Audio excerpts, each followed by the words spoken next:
Rappelez-vous que le même Dieu qui a fendu la mer Rouge vit au-dedans de vous. Rappelez-vous que le même Dieu qui a secoué la cellule de prison de Paul et de Silas et a ouvert les portes de prison vit au-dedans de vous. Que le même Dieu qui était dans la fournaise ardente avec Shadrach, Meshach et Abednego vit au-dedans de vous.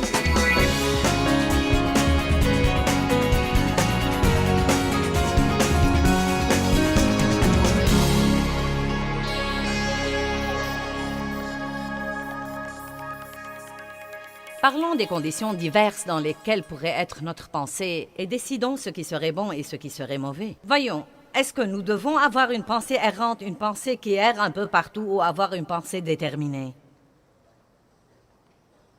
Vous pouvez vous asseoir là et me regarder. Et pendant que vous êtes là, vous allez acheter un hamburger. Comme vous pouvez penser à chez vous et faire le tour de votre maison et vous demander dans quel désordre elle sera quand vous rentrerez. Vous pouvez penser à ce que vous allez manger cet après-midi. Tout le temps, vous voyez, je me suis rendu compte une fois que ce n'est pas parce que votre corps est là que vous êtes là. Et la société dans laquelle nous vivons aujourd'hui, car il y a tant d'informations qui nous viennent si vite. Non, mais il y a des millions d'images qui nous viennent dans une très courte période de temps entre Internet et la radio et la télé et les panneaux d'affichage quand nous roulons sur l'autoroute. Vous savez, il y a certaines zones dans certains États. Par exemple, il y a un endroit à Dallas, au Texas, où on interdit les panneaux d'affichage. Et cela exaspère tout le monde. Mais c'est remarquable comme c'est paisible de rouler dans cette ville. Parce que vous pouvez rouler et voir la beauté que Dieu a créée. Ce n'est pas « achetez ceci, achetez cela, vous devez avoir ceci et cela. Ah oui, je n'ai jamais vu ça, j'ai besoin de ceci et de cela. » Non, mais j'ai remarqué maintenant dans quelques émissions de télé que toutes les 8 minutes, on a une page de publicité de 5 minutes. Et pendant ces 5 minutes, on peut faire de la publicité pour 7 produits différents. J'ai regardé plusieurs pubs hier et je n'ai même pas pu comprendre de quoi il s'agit. Non, mais nous avons une surcharge d'informations. Je vous encourage à commencer à discipliner votre pensée. Commencez à vous concentrer sur ce que vous faites et restez concentré. Les pensées de tant de gens aujourd'hui vagabondent un peu partout.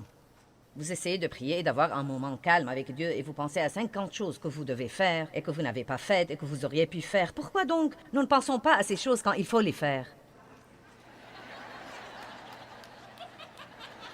Y avez-vous jamais pensé? C'est étonnant, l'aide qui nous vient au mauvais moment. Ecclésiaste 5.1, chose curieuse, dit que nous devons apprendre à prêter attention à ce que nous faisons. J'ai découvert que quand je prête attention à ce que je fais, ma puissance et mon excellence augmentent. Et je l'ai testé. Rentrez chez vous et testez-le. J'écris beaucoup, et si j'écris en pensant à autre chose, mon écriture se détériore et devient illisible. Mais si je me propose de me concentrer sur ce que j'écris et que je prête attention à chaque lettre, mon écriture embellit. Si je me donne un coup de peigne et je me concentre sur ce que je fais, je finis par avoir une meilleure coiffure que si je le fais en m'inquiétant du lendemain. Quelqu'un est ici aujourd'hui? Apprenez donc à exercer votre pensée. Cela peut prendre le reste de votre vie, mais c'est au moins un but à atteindre. N'ayez pas la pensée errante. Parlez à vos enfants. Écoutez-moi! Et une pensée inquiète et angoissée alors, devons-nous avoir cette pensée ou une pensée paisible? Quelle est la solution de l'inquiétude? Vous devez comprendre l'inutilité de l'inquiétude. Tout ce qu'elle fait, c'est de vous donner des ulcères, des maux de tête, de cou et de dos, et elle vous rend grognon et difficile à vivre. L'inquiétude ne sert à rien. Elle ne sert à rien du tout. Parlez-vous un peu tout seul. Allez dans un coin et parlez-vous tout seul. Bien, Joyce. Tu as cette situation. L'inquiétude ne servira à rien. Ça suffit. Va aider quelqu'un. Va écouter de la bonne musique. Va écouter une bande. Ne perds pas ta journée à t'inquiéter, car ça ne va servir à rien. Bien, Seigneur, je me sens mieux. Allez vous prêcher un message. Amen. Allez à Philippiens 4. Vous êtes toujours avec moi, n'est-ce pas? Ne vous inquiétez de rien, ne soyez anxieux à propos de rien.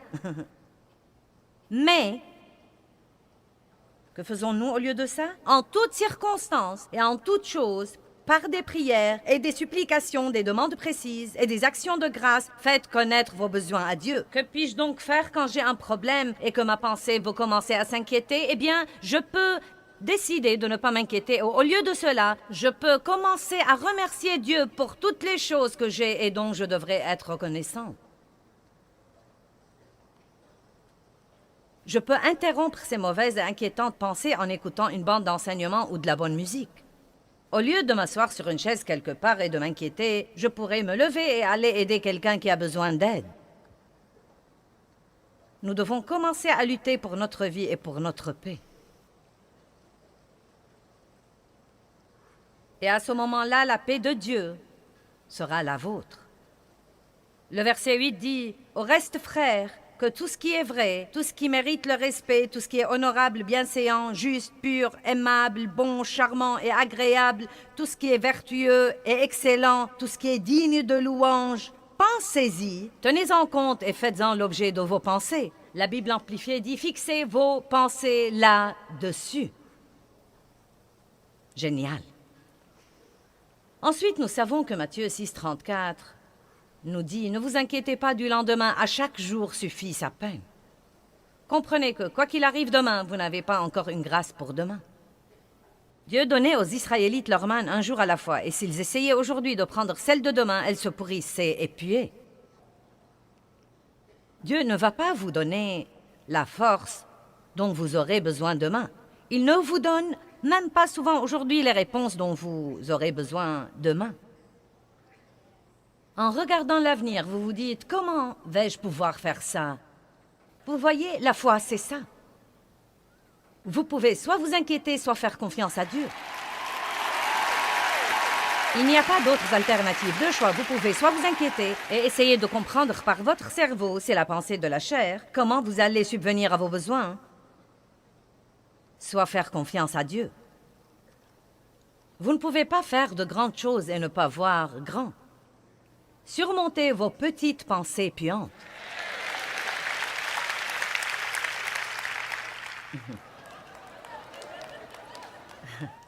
Vous devez voir grand, ayez de grands plans, ayez de grands rêves. Attendez-vous à ce que Dieu fasse de grandes choses dans votre vie.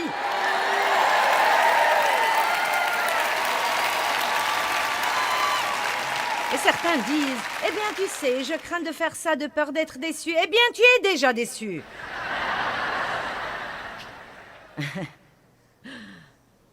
Ouh, Jésus, je m'amuse ce soir. Et la pensée errante alors? La pensée qui résonne toujours, la pensée qui essaye toujours de tout comprendre. Dieu a dû me le montrer dans ma vie. Et ça a eu lieu il y a de nombreuses années. Il m'a dit, Joyce, tu es adonnée au raisonnement. Non, mais je ne pouvais pas me calmer avant de croire que j'ai tout compris. Ma pensée s'attaquait à quelque chose et le mâchait en 1000 morceaux. Et finalement, quand je croyais l'avoir compris, eh bien, Dieu m'a dit, crois-tu que tu as compris tous ces trucs? Tu ne comprends rien de rien.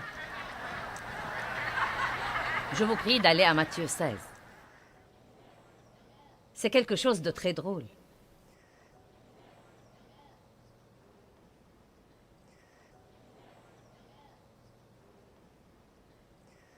Matthieu 16, à partir du premier verset.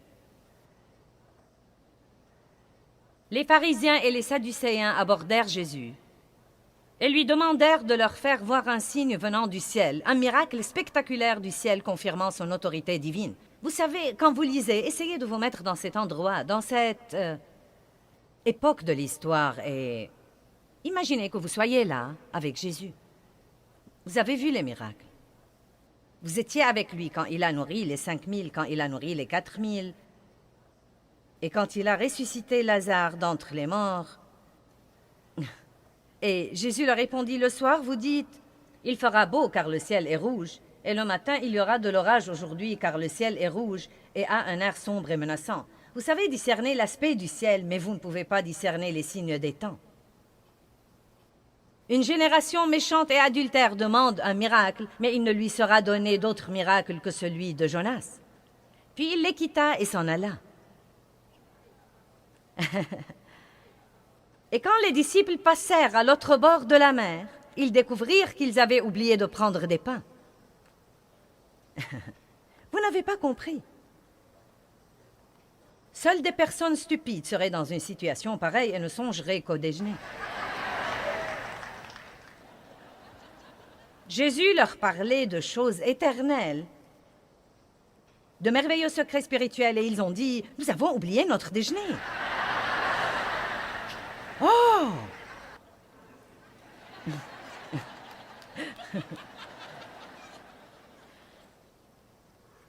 Maintenant, Jésus dit, il continue à essayer d'enseigner. Donc, il utilise maintenant cet exemple du pain et il dit, eh bien, faites attention et prenez garde au levain et au ferment des pharisiens et des sadducéens. Maintenant, il essayait de leur parler de l'hypocrisie religieuse, mais ils pensaient toujours au déjeuner. Et ils raisonnaient entre eux, Ils ont opté pour la pensée de la chair et ils ont essayé de comprendre qu'est-ce qui se passe ici. Et ils se sont dit, a-t-il dit ça parce que nous n'avons pas pris de pain?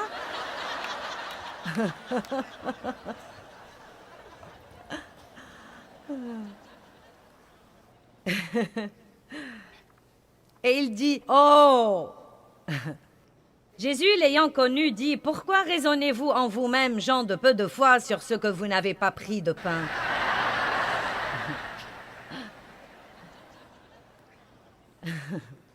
Imaginez certaines de nos conversations quand nous restons assis à ne rien faire. Je peux voir ça. Si vous ne prêtez pas attention à ce que je me prépare à dire, certains quitteront cet endroit après avoir été là tout le week-end dans la gloire de Dieu et après avoir écouté ces trucs sur la pensée, et vous vous arrêterez pour déjeuner quelque part avec vos amis en rentrant chez vous, et vous pouvez probablement faire la conversation la plus banale et la plus bête qui soit.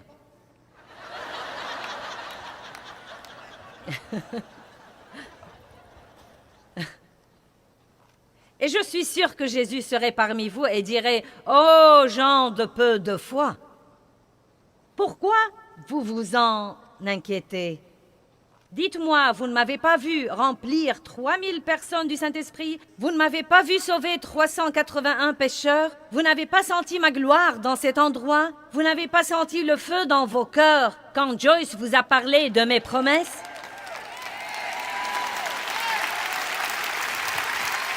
Et le déjeuner, alors?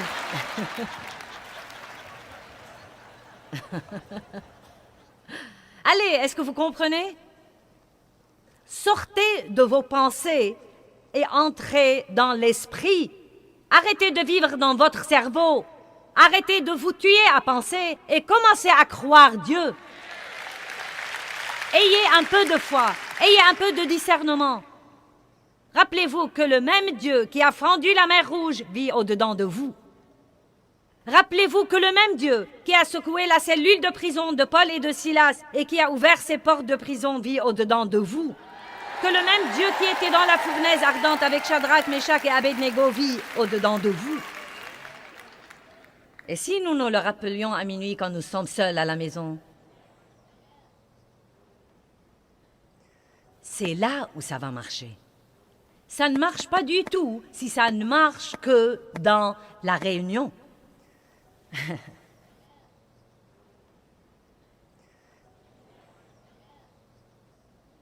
Vous ne saisissez pas encore et vous ne comprenez pas?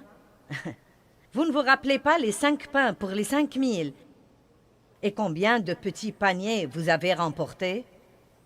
Ni les 7 pains pour les 4000 et combien de grandes corbeilles vous avez remportées? Comment ne comprenez-vous pas que ce n'est pas de pain que je vous parlais, mais que je vous disais de vous garder du levain des pharisiens et des sadducéens? Nous devons faire attention à ce que nous pensons. Nous pouvons penser par la chair, et elle va nous rendre malheureux. Partez d'ici déterminés à commencer à penser par l'esprit et à commencer à penser avec la pensée de l'esprit. Vous savez ce que vous pouvez faire? Non, mais ça va marcher si vous le ferez. Qu'aurait fait Jésus dans cette situation-là? Qu'aurait-il pensé? Est-ce une pensée pieuse? Est-ce comme ça que Dieu veut que je voie ça? Comment veut-il que je réagisse à ça? Ou bien, quand le diable vous ment? Ça ne m'arrive plus beaucoup car j'ai beaucoup d'expérience avec Dieu. Plus vous avez de l'expérience avec Dieu, plus c'est facile de rester confiant dans les situations. Mais il y a eu une époque dans ma vie, dans le ministère, où si je prêchais et que 2 ou 3 personnes quittaient avant la fin du sermon, je serais complètement convaincue que mon message était pourri et qu'ils ne m'ont pas aimé. Je serais malheureuse toute la journée. Et maintenant, s'ils quittent, je pense que c'est eux les perdants. Car je crois que j'entends de Dieu, et je ne le dis pas sarcastiquement. Mais vous devez arriver au point où vous ne laissez pas la réaction de tout le monde à votre égard décider si vous êtes dans la bonne voie ou pas. Car le diable peut toujours trouver quelqu'un qui vous regarde de travers au mauvais moment. Une fois, j'ai fini une réunion. Non, mais le diable me martelait la cervelle. C'était mauvais, tu n'aurais jamais dû le prêcher, blablabla, blablabla. Et Dieu m'a dit, pourquoi tu n'arrêtes pas ça pour vérifier avec ton cœur? Oh. Et dès que j'ai vérifié avec mon cœur, je me suis dit, vous savez quoi? C'est ce que Dieu m'a dit de faire. Je l'ai fait du mieux que je puisse faire. Il ne s'attend pas à autre chose. Il le prendra et bénira les vies des gens avec ça. Ensuite, jouissez de votre vie. Si vous restez dans vos pensées, vous allez être malheureux. Mais si vous entrez dans l'esprit,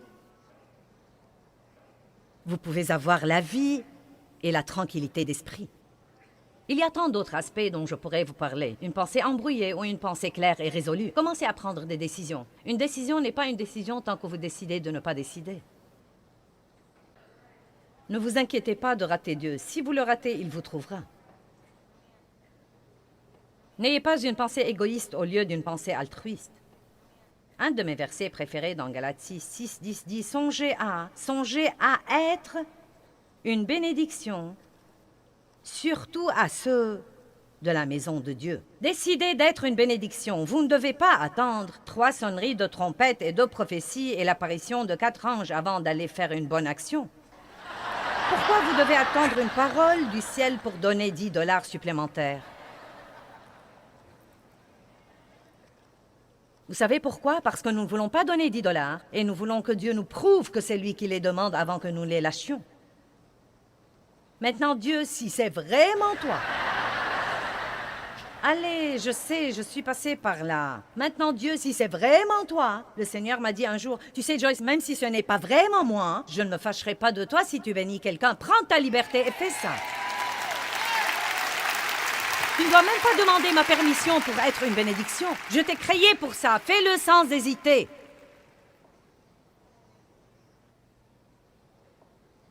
Eh bien, Seigneur, maintenant je ne sais pas. Veux-tu que je m'associe avec Joyce ou pas? Oh Dieu, j'ai besoin d'un signe du ciel. Je ne sais vraiment pas, Seigneur. J'ai besoin de 3 confirmations, Dieu. Donne-moi 3 confirmations et je m'associerai avec elle. Ça ne doit pas être aussi compliqué que ça. Joyce me bénit. La parole qu'elle prêche a changé ma vie. Je veux la bénir. Je vais m'associer avec elle. Ensuite, vous allez là, et la file est longue, et le diable vous dit « Ah, tu ne vas pas attendre tout ce temps, tu peux faire ça une autre fois. » Dites « Non, diable, je vais rester là, et je vais faire ce que Dieu m'a dit de faire, car je fais la queue pour d'autres trucs que je veux, et ceci est vraiment important pour moi. »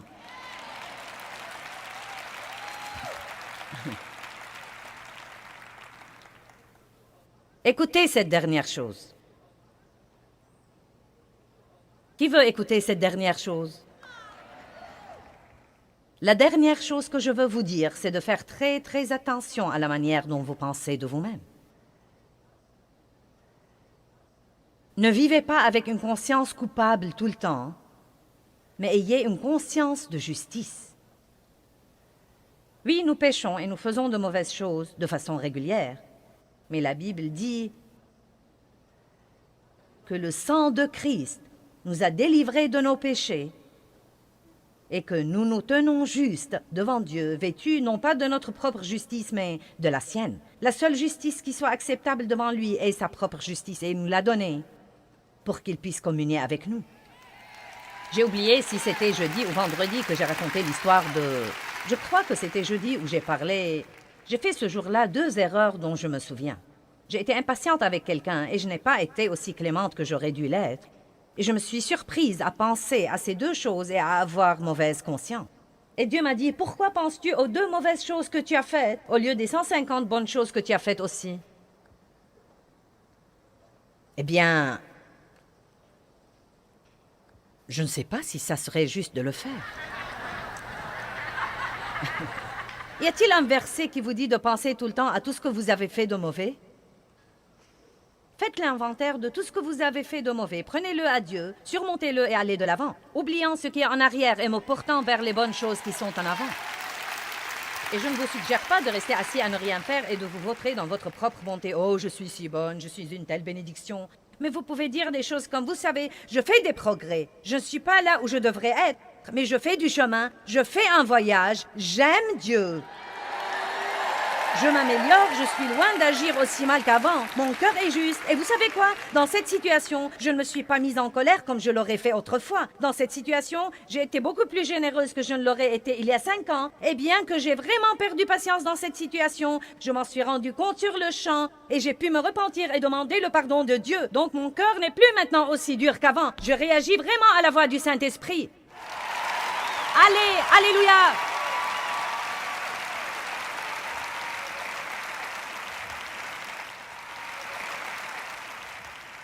Vous allez donc avoir de meilleures pensées sur votre vie, sur les gens autour de vous, sur votre avenir. Toutes les choses que Dieu vous réserve attendent que vous aligniez votre pensée sur la volonté de Dieu pour votre vie. Levons-nous tous ensemble. Maintenant, nous allons avoir quelques personnes ici à l'avant. S'il y a quelqu'un ici qui n'a pas accepté Christ comme son sauveur et que vous aimeriez faire ceci aujourd'hui, vous pouvez descendre et on va vous aider. Ne quittez pas sans parler à quelqu'un, si vous n'êtes pas juste devant Dieu. Je prie la prière de la foi sur vous. Ô Dieu, je prie qu'ils ne perdent pas ce que tu as mis en eux ce week-end. Nous savons que la parole dit que Satan vient aussitôt et essaye d'enlever la graine semée dans notre cœur. Mais je prie que tu les protèges et qu'ils marchent selon la sagesse, et que dès que Satan les attaque, ils le reconnaissent et lui disent « Non !» Je prie que cette graine porte du bon fruit dans leur vie. Et je prie que pas une seule personne ne regrette d'avoir passé ce temps ici. Que chacun d'eux dise, des mois et des mois plus tard, je profite toujours de l'enseignement que j'ai reçu dans ce séminaire.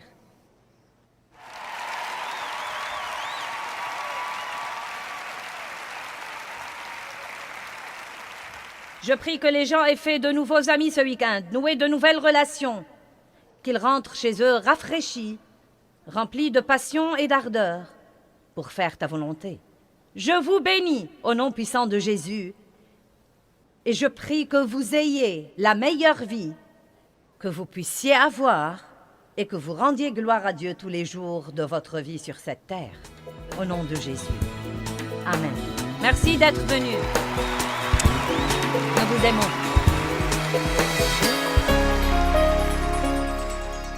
Eh bien, qu'en penserait Jésus?